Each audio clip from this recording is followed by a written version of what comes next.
اے ایمان والو اللہ سے ڈرو وَلْتَنْظُرْ نَفْسٌ مَا قَدَّمَتْ لِغَدٍ۔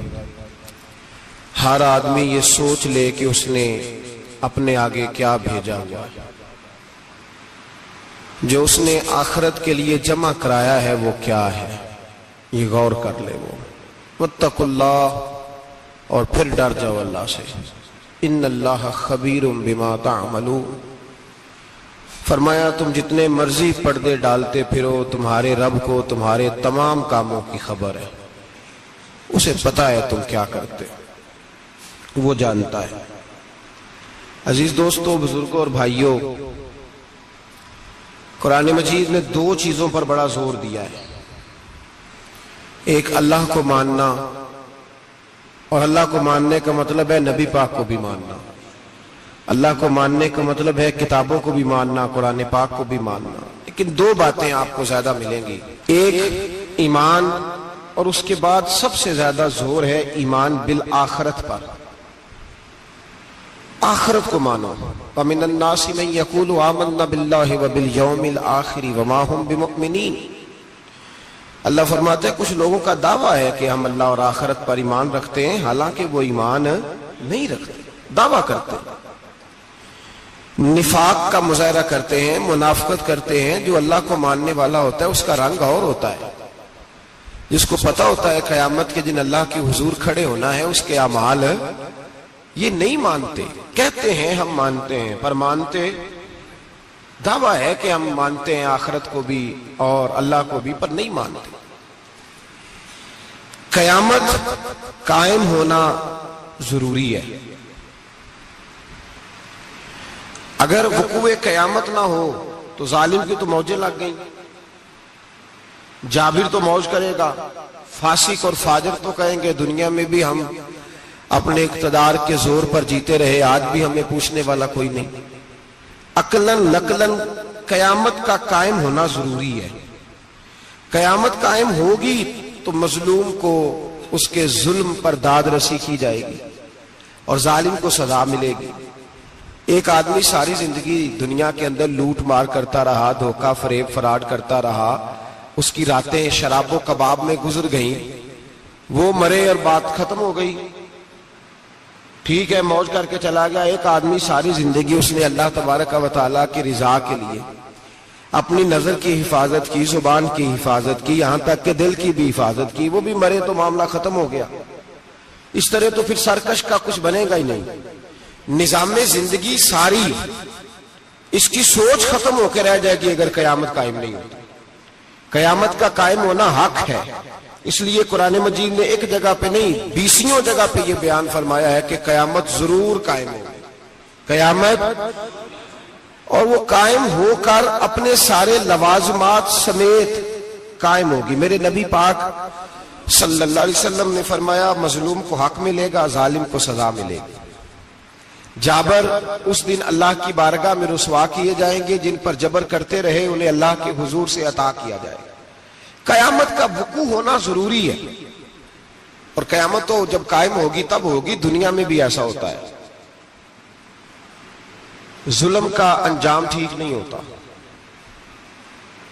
جبر کا انجام، جھوٹ کی زندگی لمبی نہیں ہوتی، دھوکے فریب فراڈ ملمہ سازی، ان چیزوں کی عمریں اللہ نے تھوڑی رکھی ہیں۔ وقتی طور پر ظالم کو، دھوکے باز کو، جابر کو جو مہلت ملتی ہے وہ سمجھتا ہے میری سیاست کام کر رہی ہے،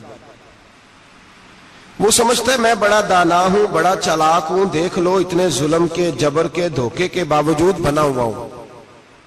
حالانکہ اللہ کی طرف سے اسے مہلت ملتی ہے اور بڑا ہی مہربان ہے۔ مہلت اس طرح دیتا ہے کہ میرے نبی پاک علیہ السلام نے فرمایا جب میرا مسلمان نیکی کرتا ہے تو اللہ فرشتوں سے فرماتا ہے 70 گنا بڑھا کے لکھ لو اس کی نیکی، 70 گنا۔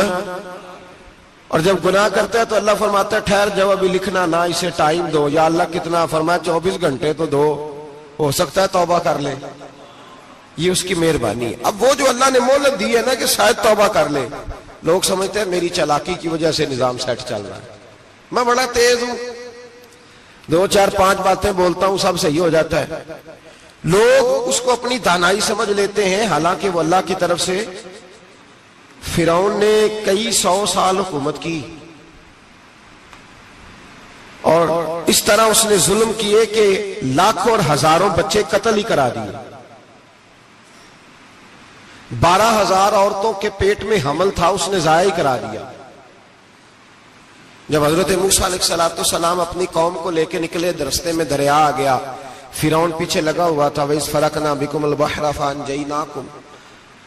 اللہ فرماتے تمہارے لیے میں نے دریا کو پھاڑا اور تمہیں نجات دے دی. وَأَغْرَقْنَا آلَ فِرْعَوْنَ، اور فرعون کو غرق کر دیا. وَأَنْتُمْ تَنْظُرُونَ، تم کھڑے دیکھ رہے تھے.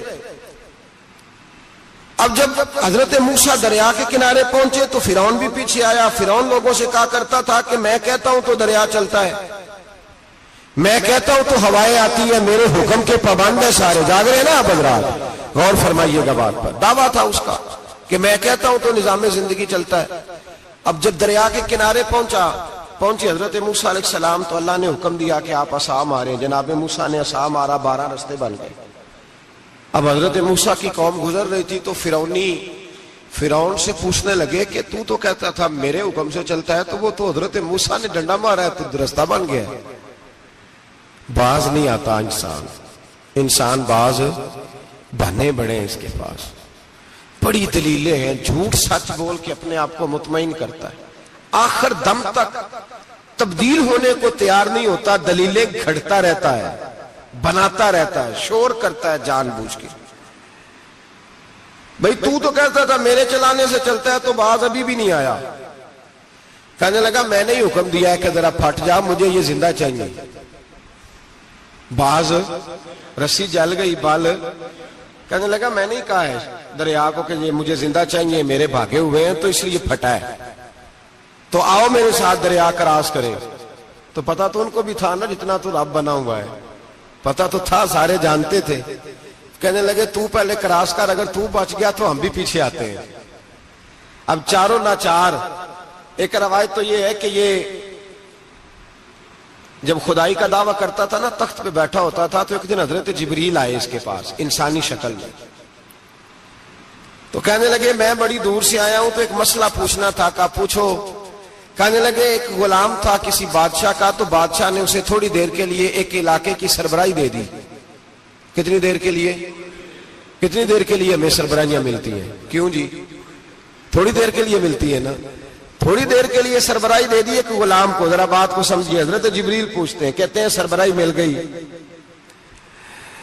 اب وہ مالک ہی بن کے بیٹھ گیا ہے، وہ بات ہی نہیں سنتا. اس کو تھوڑی دیر کے لیے بنایا تھا، وہ تو خدائی کا دعویٰ کرنے لگا ہے. آپ بتائیں اس کا انجام کیا ہونا چاہیے؟ یہ مسئلہ پوچھنے آیا ہوں. تو فرعون کہنے لگا اس کا انجام یہ ہے کہ اسے پانی میں گوتے دے دے کے مار دے. انجام کیا ہے؟ بولیے کیا انجام ہے؟ کیا انجام ہے جی؟ پانی میں. اللہ اکبر. اپنی سزا تجویز کر رہا ہے.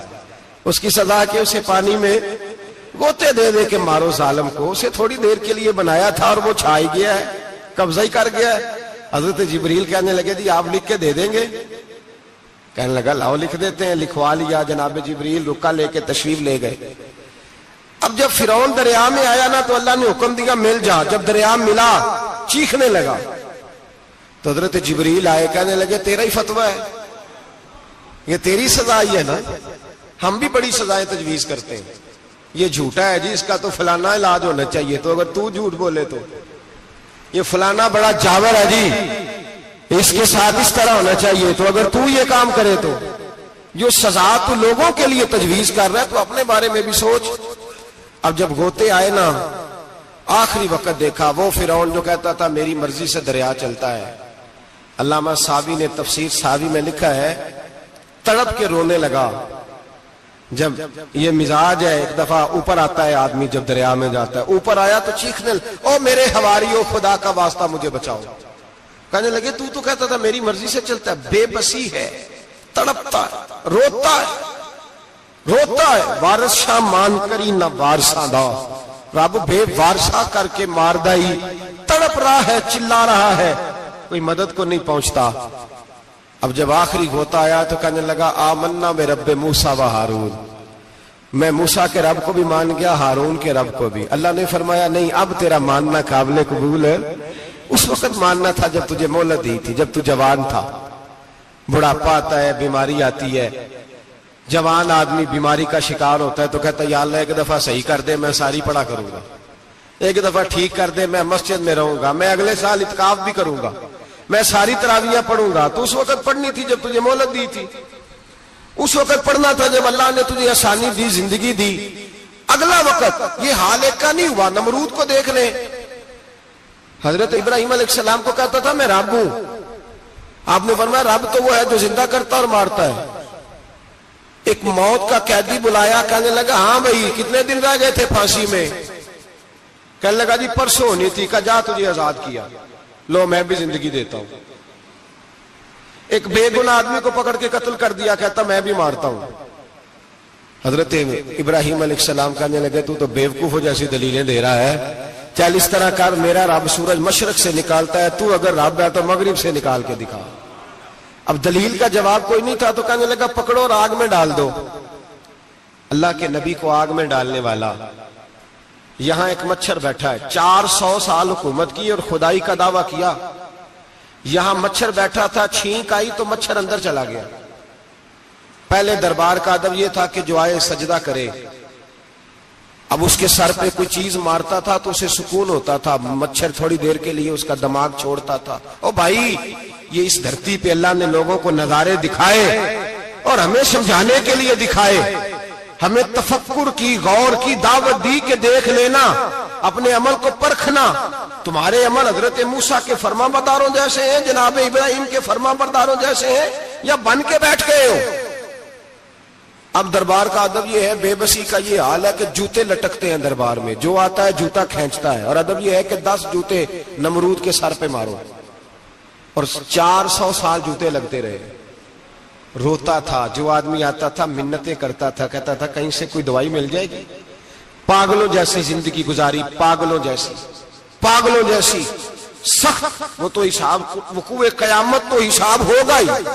یہاں لوگ پاگل ہو کے مرتے ہیں، معاذ اللہ، نفسیاتی مریض ہو کے مرتے ہیں۔ یہاں آخری وقت اتنا سخت آتا ہے کہ دنیا موت کی دعائیں مانگتی ہے۔ میرے بھائی جب انسان ظلم کرتا ہے تو بھول جاتا ہے کہ شاید مجھے پوچھے گا کوئی نہیں، جب وہ زیادتی کرتا ہے تو بھول جاتا ہے، جب وہ کسی کا حق کھاتا ہے تو وہ کہتا ہے شاید اس کا تو وارث ہی کوئی نہیں جس کو میں لوٹ رہا ہوں۔ لیکن جب اللہ کی پکڑ آتی ہے، حجاج بن یوسف ظالم تھا، اس نے اچھے کام بھی کیے تھے۔ قرآن پاک پر زیر زبر آراب حجاج بن یوسف نے لگوایا۔ محمد بن قاسم کو ہندوستان سندھ کے علاقے فتح کرنے بھی حجاج بن یوسف نے بھیجا تھا۔ ساری خوبیاں اپنی جگہ پر، ظالم بہت بڑا تھا۔ کسی آدمی نے اس کے سامنے کونے کی طرف منہ کر کے ساتھ والے سے بات کر لی تو کہنے لگا میرے خلاف کیا، اس کو لے جاؤ، 2 ٹکڑے کر کے واپس لے آؤ۔ توتی بولتا ہے نا، اقتدار، جب کسی کے ہاتھ اقتدار ہوتا ہے نا، وہ چاہے ایک گھر کا ہی کیوں نہ ہو، وہ 10 بندے فیکٹری میں کام کرتے ہو اور جو ان کا مالک ہوتا ہے وہ کہتا میں مالک ہوں، مجھے مانو۔ جب تو صاحب اقتدار ہوتا ہے نا، جب تو سسر بن کے بیٹھتا ہے اور کسی غریب گھر کی بہو آتی ہے 2-4 تو کہتا میرا اقتدار ہونا چاہیے، جب میں کھانسنے لگوں تو ہر آدمی کے ہاتھ میں ٹشو پیپر ہونا چاہیے، جب میں بولنے لگوں تو بندھے ہوئے ہاتھوں سے ہر آدمی جی جی کرتا ہوا کھڑا ہونا چاہیے۔ جس آدمی کا، اور یہ کام بہو بھی کرتی ہے کئی دفعہ، وہ بھی کہتی ہے کہ تمہیں پتہ نہیں میں کتنا لمبا چوڑا جہیز لے کے آئی ہوں، جب میں سونے کے لیے اپنے بیڈ روم میں جاؤں تو خبردار بوڑھے بابے کو اجازت نہیں کہ وہ کھانسے، اماں کو چاہیے کہ اگر اس کو بڑی سخت پیاس بھی لگی تو میرے سوتے سوتے باورچی خانے میں برتن نہ کھٹکھٹائے۔ جو جہاں بھی جس اسٹیج پہ بھی بیٹھتا ہے وہ کہتا ہے کوئی نہیں مجھے پوچھنے والا، میں مطلق العنان ہوں۔ جوان بوڑھوں کا مذاق اڑاتے ہیں، سمجھتے ہیں شاید کبھی بوڑھے نہیں ہونا، مذاق اڑاتے ہیں۔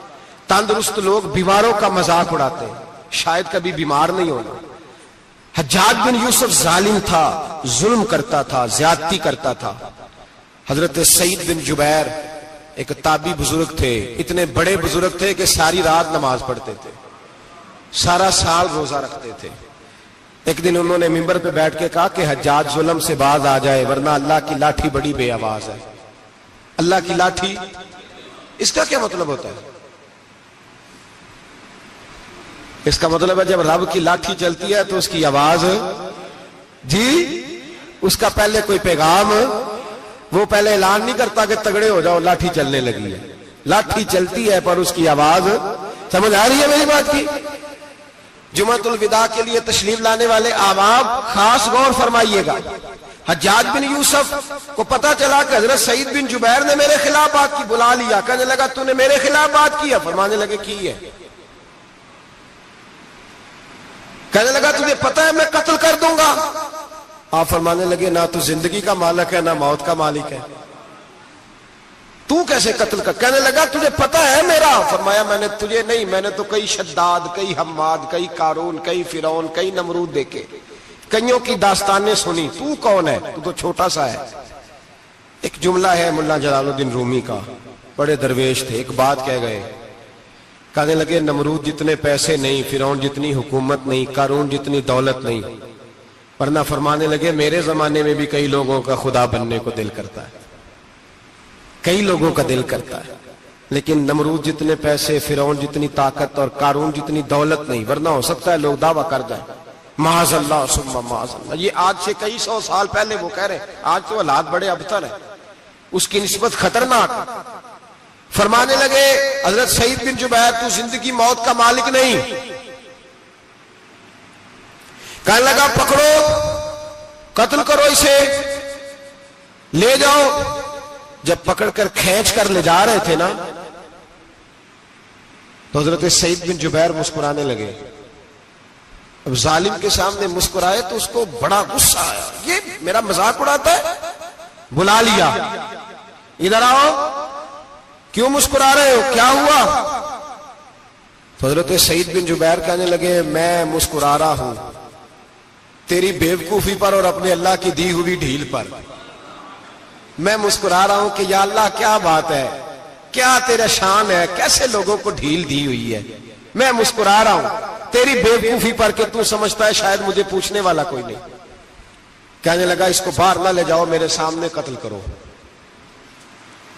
ٹھیک ہے جی، قتل کرنے لگے تو حضرت سعید بن جبیر نے منہ کعبے کی جانب کر لیا، انی وجہت وجہی للذی فطر السماوات والارض حنیفا وما انا من المشرکین۔ جب آپ نے یہ آیتیں پڑھی نا کہ میں نے منہ کر لیا ہے اپنے رب کی جانب، کرو مجھے قتل، کہنے لگا نہیں نہیں، اس کا منہ پھیرو، کعبے کی طرف ہو کہ قتل نہ ہو، ہے ظالم پر پاگل ہو گیا ہے۔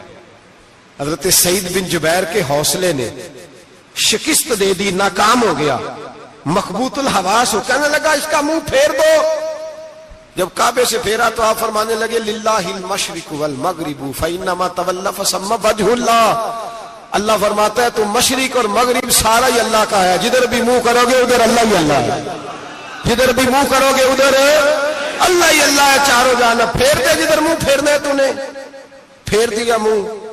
حضرت سعید بن جبیر کے گلے پہ خنجر رکھا تو آپ نے ہاتھ اٹھائے، کہنے لگے اے اللہ میرے بعد اسے کسی اور پر مسلط نہ کرنا،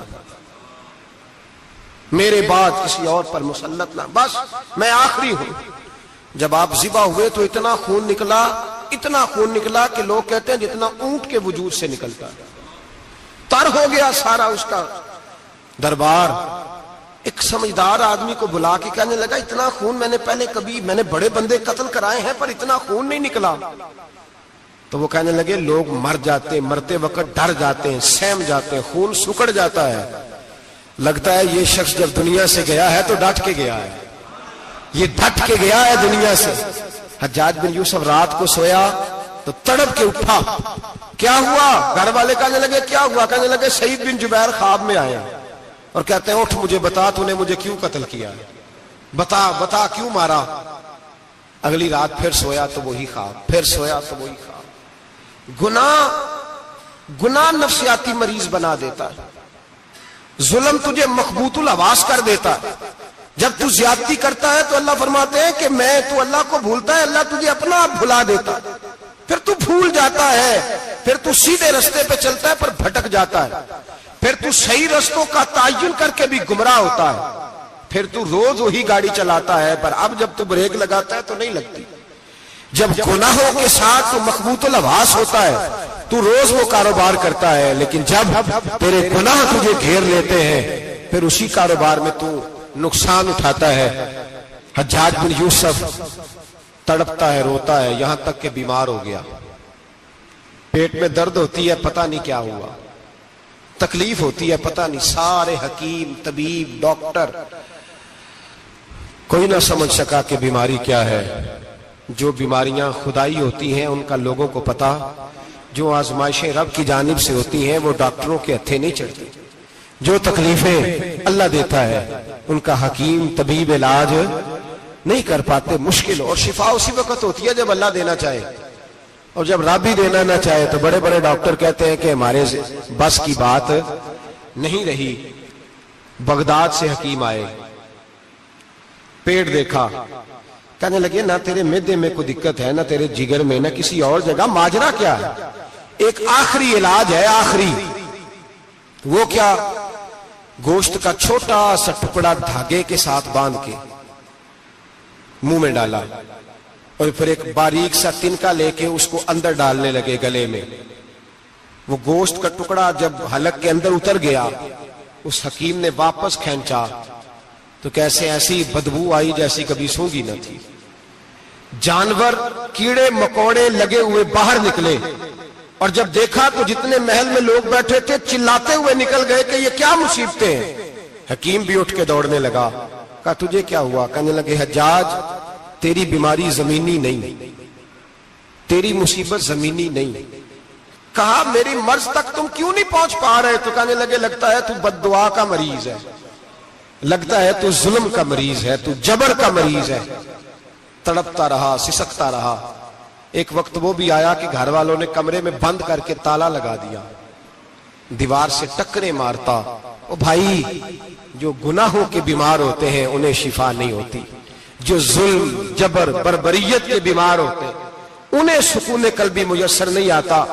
دوائیاں ان بیماریوں کی بنی ہوئی ہیں جو بیماریاں زمینی ہیں، جو بیماریاں خوراک کی بد پرہیزی سے ہوتی ہیں، جو گناہوں کی بد پرہیزی سے ہوتی ہیں، ان کی بیماریاں، ان کی شفا توبہ ہے، ان کی شفا رجوع اللہ ہے، ان کی توبہ اللہ سے معافی مانگنے سے شفا ہوتی ہے۔ حجاج جب مرنے لگا تو بلایا، یہ رنگ بھی ذرا ملاحظہ کیجئے گا، دو چار قریبیوں کو بلایا، پتہ ہوتا ہے نا اپنے کرتوتوں کا آدمی کو، پتہ سارا ہے سردار نکیتیاں دا، جب پتہ ہوتا ہے سارا، بلا کے کہنے لگا جب میں مر جاؤں تو مجھے رات کو دفن کرنا۔ کیوں بھائی، عورت ہے؟ کہنے لگا نہیں، رات کو دفنانا۔ ٹھیک ہے، رات کو دفنا دیں گے۔ پھر کہنے لگا جب صبح ہو جائے تو صبح ہونے سے پہلے پہلے میری قبر زمین کے برابر کر دینا، نشان مٹا دینا۔ کا وجہ تو کلمہ پڑھتا ہے اور حضور کا حکم ہے کہ قبر کم از کم ایک بالش، ایک گٹ اونچی ہونی چاہیے زمین سے، کم از کم، تو تیری قبر مٹا دے۔ وجہ پتہ ہوتا ہے اپنے ظلموں کا۔ کہنے لگا مجھے پتہ ہے لوگ میرے مرنے کے بعد میری قبر بھی نہیں چھوڑیں گے، دنیا میں تو میرے جبر کی وجہ سے کوئی آ نہ سکا، لیکن میری قبر بھی لوگ جنازوں میں باتیں شروع کر دیتے ہیں۔ جنازوں میں نے ایسی بھی داستانیں سنی ہے کہ کوئی مرا تو لوگ جوتوں کا ہار قبر پہ ڈال آئے۔ نہیں بھائی، تو جب زندہ تھا تو تیرے جبر ظلم کی وجہ سے نہیں کو بول سکا۔ ایک تو ہے قیامت میں حساب ہوگا، یہاں دنیا میں حساب ہونے لگتا ہے۔ اتنی لمبی زبانیں لوگوں کی لٹک کر مرتے وقت باہر نکل آتی ہیں۔ دعا کریں، جمعہ ہے، اللہ تعالیٰ ایمان کی موت عطا فرمائے۔ دعا فرمائے رب تعالیٰ، اللہ تبارک و تعالیٰ توبہ کر کے جانے کی توفیق عطا فرمائے۔ جاگے جاگے اور سنے اور دعا کرے، اے اللہ تو ہمیں ظلم سے ویسے ہی محفوظ فرما، اگر ہم زیادتی کرنے لگے تو اے اللہ ہمیں اس سے منع فرما، ہمیں اس سے تو یہ توفیق دے کہ ہم باز آ جائیں اس گناہ سے۔ میرے بھائی، ایک تو دنیا میں سزا ہے، پھر قیامت کی سزا ہے، اور وہ زیادہ سخت ہے، وہ زیادہ سخت ہے۔ ہم لوگوں نے نا ہیلے بہانے بڑے بنائے ہوئے ہیں۔ بینک کے ساتھ کاروبار کرنے والا کہتا ہے نہیں نہیں، مجبوراً لیا ہے، مجبوراً مر رہا تھا تو، آخری لبوں پہ تھا تو جائز ہے، جائز ہے۔ اس وقت جب تجھے کھانے کو لقمہ نہ لگے تو حرام کھانا بھی جائز ہے۔ کیا دقت تھی؟ کیوں اللہ رسول کے مقابلے میں کھڑا ہوا تو؟ کیوں سود کا دھندا کیا؟ کیا تکلیف تھی, کہاں تو الجھ گیا تھا؟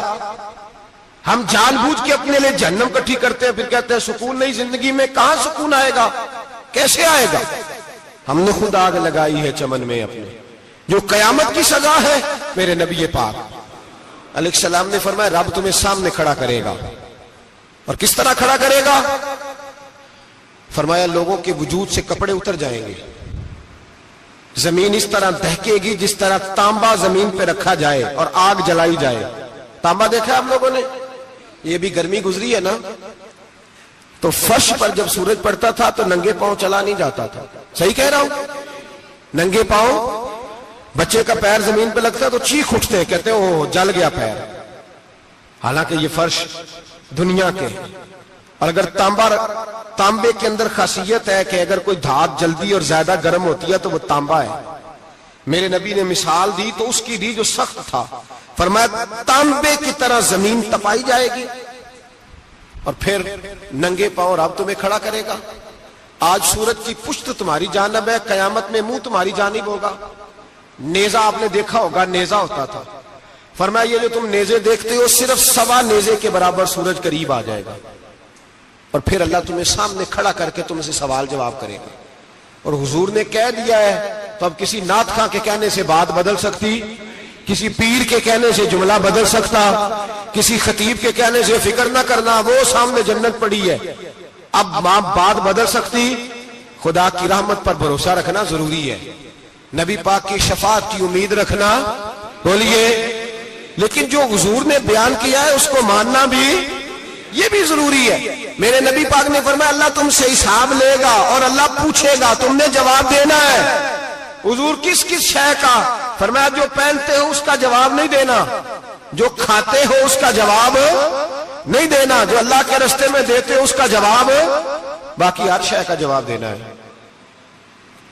ادھر جو پلاٹ ہے اس کا بھی جواب دینا ہے, اور جو وہ جو بچوں کو پیسے بتائے ان کا بھی جواب دینا ہے, جو چھپائے ہیں ان کا بھی. ثم لتسألن یومئذ عن النعیم, جو کمیٹی اپنے محلے میں ڈالی ہے اس کا بھی جواب دینا ہے, جو سسرال کے علاقے میں ابا جی سے چوری ڈالی ہوئی ہے اس کا جواب بھی, سب کا جواب دینا ہے. تمام حساب کتاب. اور اللہ فرماتے ہیں میں سامنے کھڑا کر کے ہر سوال کا تجھ سے جواب, تجھے ہر سوال کا جواب. صاحب اچھا یہ جو بڑے لوگ تھے وہ حساب سے ڈرتے تھے, ہم چھوٹے لوگ ہیں ہم حساب سے ہم نہیں ڈرتے, ہم کہتے ہیں دیکھی جائے گی. بڑے لوگ جو تھے وہ حساب سے. حضرت ابو بکر صدیق دعا کرایا کرتے تھے, دعا کرو اللہ مجھ سے حساب نہ پوچھے. حضرت عمر فاروق رضی اللہ تعالیٰ عنہ اپنے بیٹے سے کہتے تھے بیٹا اپنے باپ کے لیے رحمت کی دعا کرنا, میں درگزر والا ہوں, میں حساب والا کوئی نہیں.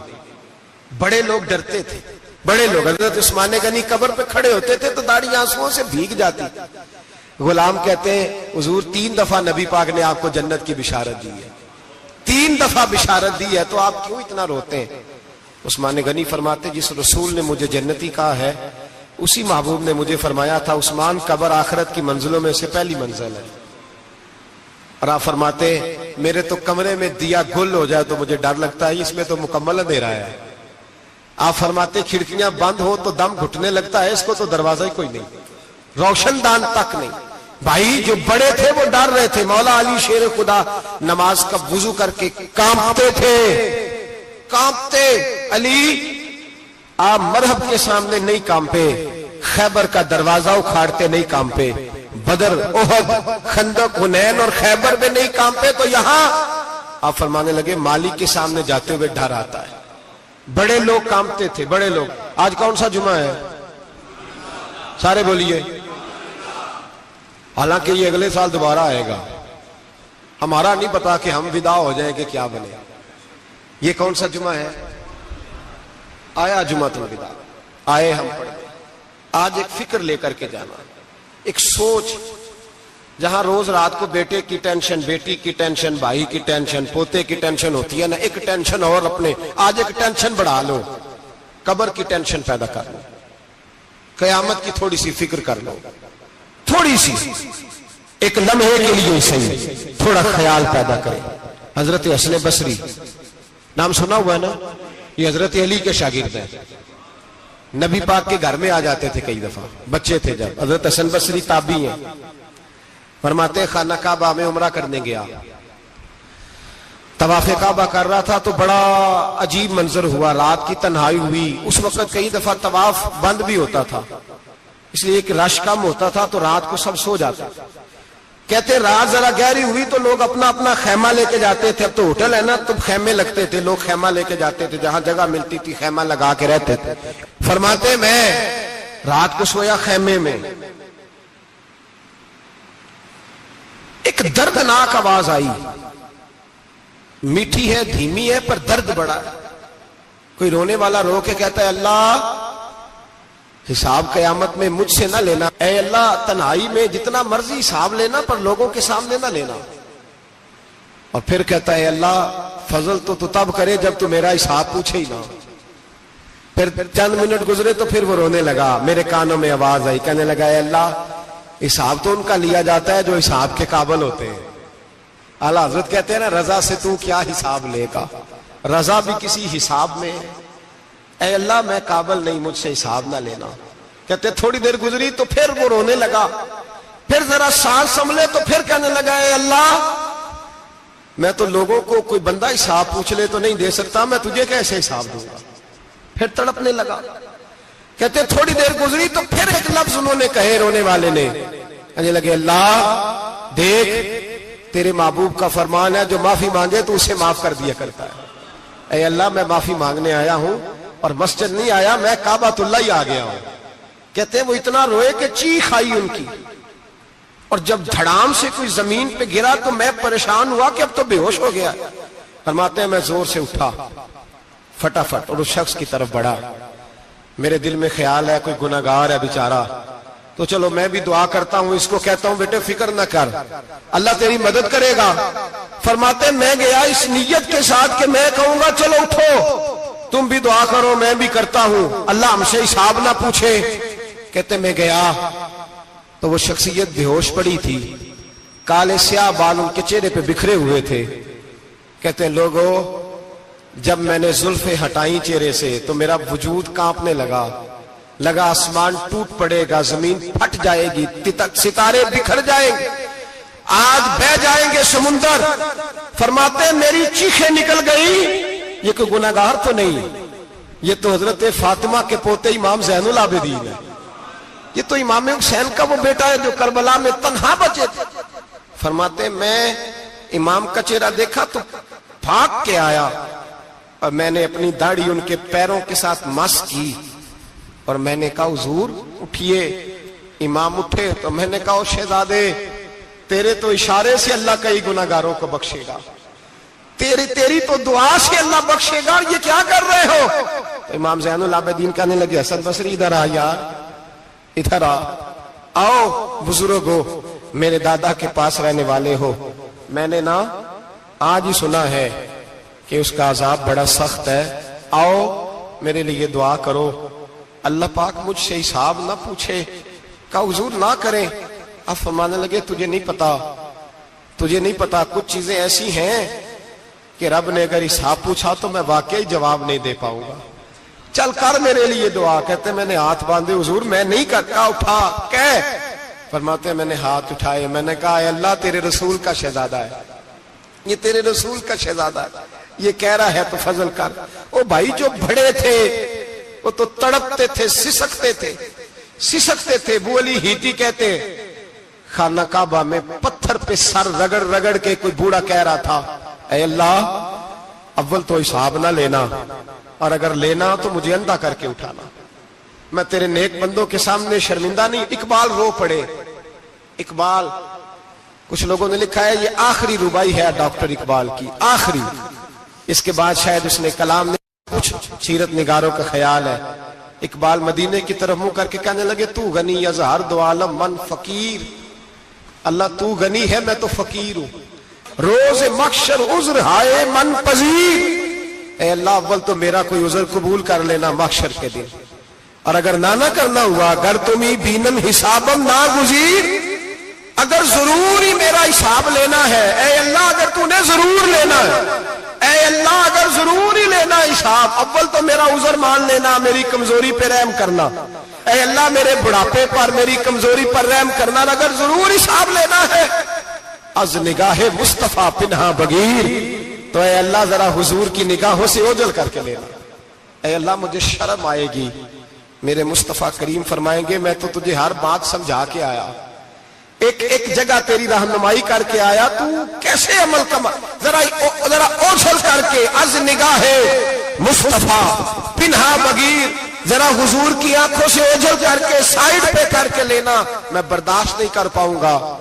حضرت ابو علی ایتی کہتے ہیں بابے نے سر رکھا ہوا ہے اور کہتے ہیں اللہ مجھے اندھا کر کے اٹھانا، فرماتے میں گیا، میں نے کہا چلو میں دعا کرتا ہوں جا کے، فرماتے جب میں نے جا کے بزرگوں کی کمر پہ ہاتھ رکھا، ان کا چہرہ دیکھا تو یہ کوئی گناہگار تو نہیں، یہ تو بغداد کے پیر عبد القادر جیلانی ہے، یہ تو محبوب سبحانی غوث سمدانی ہے، یہ تو وہ شخص ہے جو قدم لگائے تو اللہ ولایت عطا کرتا ہے۔ جو بڑے تھے وہ ڈر رہے تھے، معین الملت والدین، عطائے رسول، ہند الولی، غریب نواز حضرت خواجہ معین الدین اجمیری رحمت اللہ علیہ، خواجہ قطب الدین بختیار کاکی کو تنہائی میں بلا کے کہنے لگے معین الدین سید زادہ ہے، معین الدین حضور کے خاندان میں پیدا ہوا ہے، معین الدین سے اس کے پیر کو بڑی امیدیں تھیں، معین الدین کو رسول پاک نے ہندوستان بھیجا تھا، پر قطب الدین یار معین الدین تبلیغ کا حق نہیں ادا کر سکا۔ حضرت خواجہ قطب الدین کہنے لگے حضور 90 لاکھ تو مسلمان کر دیے، اور کیا حق تھا؟ فرمایا نہیں، جب تو تہجد کی نماز پڑھے نا بیٹا اپنے لیے دعا مانگنا تو خدا سے کہنا مولا میرے پیر کی کوتاہیاں معاف کر، وہ جس اعزاز کا تھا وہ کام نہیں کر سکتا، جو بڑے تھے ان کی تو باتیں بڑی تھی، یہ جو ہم چھوٹے آئے ہیں نا نئے، ٹکٹیں دیتے پھرتے ہیں، ٹکٹیں، بے نمازی جاہل ان پڑھ پیر ٹکٹیں بانٹتا ہے لوگوں کو، تو بھی بخشا ہے تو بھی بخشا ہے، وہ 90 لاکھ لوگوں کو رائے حق پر لگا کے بھی کہتے تھے نہیں حق تو یہ ہے کہ حق ادا نہ ہوا، حق تو یہ ہے کہ حق، کوئی شاہی پلے نہیں، ڈٹا ہوا کھڑا ہے مسلمان، ڈٹا ہوا، یہ حساب سنے۔ کسی نے حضرت ابو ہریرہ سے کہا کہ کوئی ایسی حدیث سناؤ جو آپ کو بھی بڑی محبوب ہو۔ حضرت ابو ہریرہ نے چیخ ماری، رونے لگے اور بے ہوش ہو گئے، پھر ہلایا، پانی پلایا، اٹھے، کہا حضور بات کی تھی حدیث سنائے، پھر رونے لگے۔ ہمیں تو نہیں نہ رونا آتا، ہمیں تو تب آتا ہے جب بیٹا بات نہ مانے، ہمیں تو تب آتا ہے جب کاروبار میں نقصان ہو جائے، ہمیں تو تب رونا آتا ہے جب ہمارا کوئی دوست ہمارے بارے میں غلط بات کر دے، بے عزتی دنیا کی ہو جائے۔ حضرت ابو ہریرہ 3 دفعہ ہوش آیا، 3 دفعہ روئے اور کہنے لگے عزیزو یہ وہ والی حدیث ہے کہ میں سوچتا بھی ہوں تو میں تڑپ اٹھتا ہوں۔ کہا کون سی حدیث؟ تو حضرت ابو ہریرہ کہنے لگے میں نے نبی پاک سے سنا ہے قیامت میں سب سے پہلے علماء کا حساب ہوگا، سب سے پہلے علماء کا۔ رب کریم فرمائے گا تمہاری دین کے نام پر بڑی موجیں تھیں، تمہارے بڑے پوسٹر چھپتے تھے، لائنیں بنا کے لوگ تمہارے ہاتھ چومتے تھے، لوگ تمہاری گڑی کو بھی چومنا اپنے لیے سعادت سمجھتے تھے۔ بتاؤ میرے رسول کے نام پر کھانے والوں کیا کر کے آئے ہو؟ عمل بتاؤ، عمل، موج بڑی کی نا تم نے، بتاؤ عمل۔ علماء عالم عرض کرے گا اے اللہ میں جگہ جگہ تیرے رسول کے دین کی بات کرتا تھا، میں قرآن کے درس دیتا تھا، میں راتیں بیدار رہ کے تیاریاں کرتا تھا، میں جو بن سکا کیا۔ رب فرمائے گا نہیں، تو نے تو اس لیے کیا تھا کہ لوگ تجھے پیر صاحب کہیں، مولانا صاحب کہیں، تیرے نعرے لگائیں، تو لگے نہیں پھر تیرے نعرے، پھر لوگوں نے لمبے لمبے القابات پکارے نہیں تیرے۔ حضور سید عالم علیہ السلام فرماتے پہلا حساب اس کا لے گا جو عالم کہلاتا تھا۔ رب پوچھے گا تجھے طاقت دی، ہمت دی، بولنے کی صلاحیت دی، اپنے فضل سے دی، بتا کیا کما کے آیا ہے۔ حضرت ابو ہریرہ روتے ہیں کہتے ہیں میں بھی تو حدیثیں سناتا ہوں، میں بھی تو عالم ہوں، میرے پیچھے بھی تو لوگ بھاگتے ہیں، لوگوں بتاؤ اگر اللہ نے ابو ہریرہ سے پوچھا تو کیا جواب دے گا؟ اللہ فرمائے گا علماء کے لیے بخاری مسلم ہے، انہیں اٹھاؤ اور جہنم میں ڈال دو۔ امام غزالی فرماتے ہیں اگر کسی عالم کو سزا ملی تو سخت سخت عالم کو ملے گی۔ دعا فرمائیں اللہ میرے جیسے لوگوں کو ہدایت کا رستہ عطا فرمائے، اور جو کہتے ہیں سمجھتے ہیں اللہ اس پر عمل کی توفیق عطا فرمائے۔ فرمایا حضرت ابو ہریرہ نے دوسرے نمبر پر سخی اللہ کی بارگاہ میں کھڑا کیا جائے، مالدار۔ رب فرمائے گا بول، کچھ ایسے بھی تھے جن کے پاس شام کی روٹی نہیں تھی، تجھے میں نے تیری تجوری بھر کے تجھے دولت عطا کی، تجھے وراثت میں میں نے مربے دیے، جائیدادیں دی، بتا۔ وہ کچھ وہ تھے سویرے مزدوری کرنے جاتے تھے، کما کے لاتے تھے، ہزاروں روپیہ تیری بینک میں پڑا تھا، بتا کیا کیا تو نے؟ اے اللہ میں نے مسجد میں دیے، مدرسے میں دیے، 30 دن افطاریاں پکاتا رہا۔ اللہ فرمائے گا تو جھوٹ بولتا ہے، تو سارا کچھ اس لیے کرتا تھا کہ لوگ تجھے سخی کہے۔ ہاں ہاں تیرا اعلان ہوا مسجد میں، لوگوں نے کہا وہ دیکھو کتنے پیسے دے رہا ہے، اس کا وہ دیکھو نام لکھا ہوا ہے ہسپتال کے ایک کونے میں کہ یہ والا بلاک فلاں سیٹھ صاحب نے بنایا، یہ دیکھو لکھا ہوا ہے کہ یہ کمرہ مدرسے کا اس نے بنایا، تو لکھ دیا گیا، نعرے لگ گئے، اب جا دوڑ جا۔ اللہ جہنم میں پھینک دے گا۔ فرمایا پھر شہید کھڑا کیا جائے گا۔ ہاں بھئی تجھے طاقت دی، ہمت دی، بتا کہاں خرچ کی، کہاں؟ اے اللہ شہید ہی ہو گیا۔ فرمایا وہ تو اس لیے ہوا تھا کہ لوگ تجھے شہید کہیں، بہادر کہیں، تیرے نام پہ روڈ کا نام رکھا جائے، تمغہ حسن کارکردگی ملے، سو مل گیا۔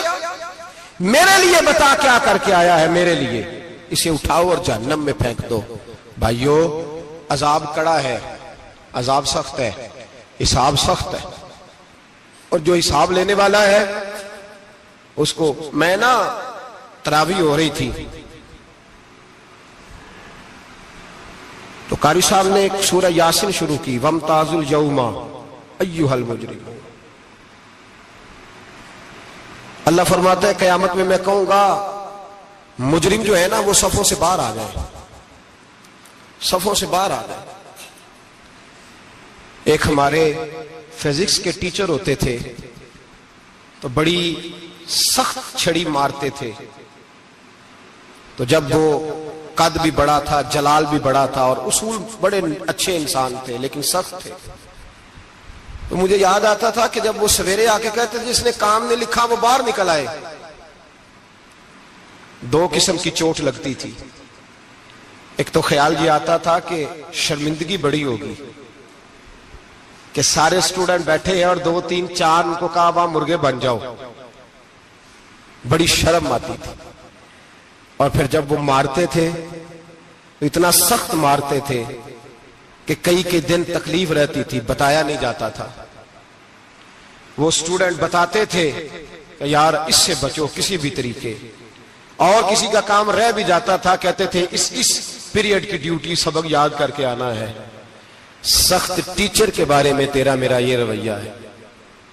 تو یاد آ رہا تھا جب وہ کہہ رہے تھے نا وَامْتَازُوا الْيَوْمَ أَيُّهَا الْمُجْرِمُونَ، تو میں صف میں کھڑا تھا تو 2 قطرے میرے بہہ گئے آنسو کے۔ مجھے ساتھ بچہ کہنے لگا طبیعت ٹھیک ہے، میں نے کہا طبیعت تو ٹھیک ہے، کچھ یاد آ گیا ہے کہ میدان محشر میں یہاں تو چھپے ہوئے ہیں نا عیب، چھپے ہوئے، اور بھائی رب بڑا کریم ہے، عیبوں کے باوجود نوازتا ہے۔ میرا دعویٰ یہ ہے اگر ہمارے عیب کھل جائیں، لوگ ہمیں دھرتی پہ جینے نہ دیں، لوگ جینے نہ دیں، نکال دیں، اپنے بھی ہمیں برداشت نہ کرے، یہ تو اس کا کرم ہے۔ پتہ سارا ہے سردار نو کیتیاں دا، پردہ چپایا ہی تیرا پلا ہو سی۔ وَامْتَازُوا الْيَوْمَ أَيُّهَا الْمُجْرِمُونَ۔ اللہ فرمائے گا مجرم باہر آ جائے۔ یا اللہ کیا ہوگا؟ جب سوال جواب ہوں گے تو رب فرماتا ہے تیری زبان پہ مور لگا کے بند کر دوں گا، تیرے ہاتھ بولیں گے، پیر بولیں گے، سر بولے گا، پیٹ بولے گا۔ اس وقت کی فکر پیدا کریں، ٹینشن پیدا کریں۔ وقوع قیامت حق ہے، اور باندھ کے نا لوگ پیر باندھ کے زور کے ساتھ باندھتے. سگا بیٹا جب قبر میں دفن کرتا ہے نا تو وہ بھی کہتا ہے وہ کونا، یہ کونا تھوڑا سا مٹی کم ہے، یہاں بھی مٹی ڈالو. پہلے لوگ روزانہ جاتے ہیں، پھر ہفتے کے بعد، پھر مہینوں بیت جاتے ہیں. کچھ قبریں ایسی بھی ہیں جن پہ کھڑے ہوں تو لگتا ہے قبریں رو رہی ہیں اور کہتی ہیں جاؤ میرے گھر والوں سے جا کے کہو کوئی پھیرا ہی لگا جائے. وہ ایک دفعہ آئے تو صحیح. کوئی مٹی نہیں ڈالتا. بادشاہوں کی قبریں روتی ہیں، سرمایہ داروں کی قبریں روتی ہیں، کوئی جاتا نہیں. اتنے اتنے موٹے سوراخ ہے قبروں میں. آپ اپنے شہر کے قبرستان پھر کے دیکھ لیں، سوراخ ہے. او بھائی، حضرت مولا علی شیر خدا قبرستان گئے تو پہلے رونے لگے، پھر کہنے لگے قبروں والوں کیا حال ہے تمہارا؟ تو آپ فرماتے ہیں مردہ مجھے اندر سے بول کے کہنے لگا علی کفن پھٹ گیا، ہڈیاں ٹوٹ گئی، مال تو دے آئے تھے وارثوں کو پر حساب ہمیں دینا پڑ رہا ہے، تو بتا پیچھے کیا حالات ہیں؟ تو حضرت علی کہنے لگے تمہاری بیویوں نے اور نکاح کر لیے، تمہارے دوستوں نے نئے دوست بنا لیے، تمہاری اولادوں نے تمہارے بغیر جینا سیکھ لیا، تمہاری جائیدادیں بٹ گئیں، تمہارا پیسہ تقسیم ہو گیا. پہلے تو کوئی تمہارا نام لیتا تھا، اب تو تمہارا ذکر ختم ہو گیا. اب تو ایک دو نسل تک تمہارا ذکر تھا، اب تو تمہیں یاد ہی کوئی نہیں کرتا. کہتے ہیں لوگ یہاں کوئی رہا کرتا تھا، یہاں کوئی ہوا کرتا تھا، اب تو تم قصہ پارینہ، قصہ ماضی ہو گئے. حساب کا وقت قریب ہے، قریب آ گیا وقت. اللہ فرماتے اقترب للناس حسابهم وهم فی غفلۃ معرضون. فرمایا حساب کا وقت قریب آ گیا ہے تو ابھی بھی غافل ہے. جمعۃ الوداع ایک پریشانی لگانے کا ارادہ تھا، بڑی پریشانیاں پالی ہیں، ایک پریشانی اور پال لو. جس کو یہ پریشانی لگ جائے اس کے عمل سنورنے لگ جاتا ہے. یہ پریشانی پال لو کہ اگر مجھے حساب دینا پڑے. حضرت عمر کا فرمان، آپ فرمایا کرتے تھے اپنا حساب خود کر لو قبل اس کے کہ اللہ تمہارا حساب کرے. خود کر لو اپنا حساب، خود کھاتے ٹھیک کر کے رکھو، چیک کر کے رکھو. میری دعا ہے اللہ پاک ہمیں ان میں شامل کرے جن کو وہ معاف کرنے والا ہے. آمین تو کہہ دے. اللہ تبارک و تعالی ہمیں ان لوگوں میں شامل کرے جنہیں اللہ بغیر حساب جنت عطا کرنے والا ہے. فکر پیدا کرے، سوچ پیدا کرے. اللہ تبارک و تعالیٰ کو راضی کرنے کے ایام ہے اور اس کی رضا کی طرف توجہ کریں سارے حضرات. اللہ تبارک و تعالیٰ آپ کو سعادت مندیاں اور برکتیں عطا فرمائے.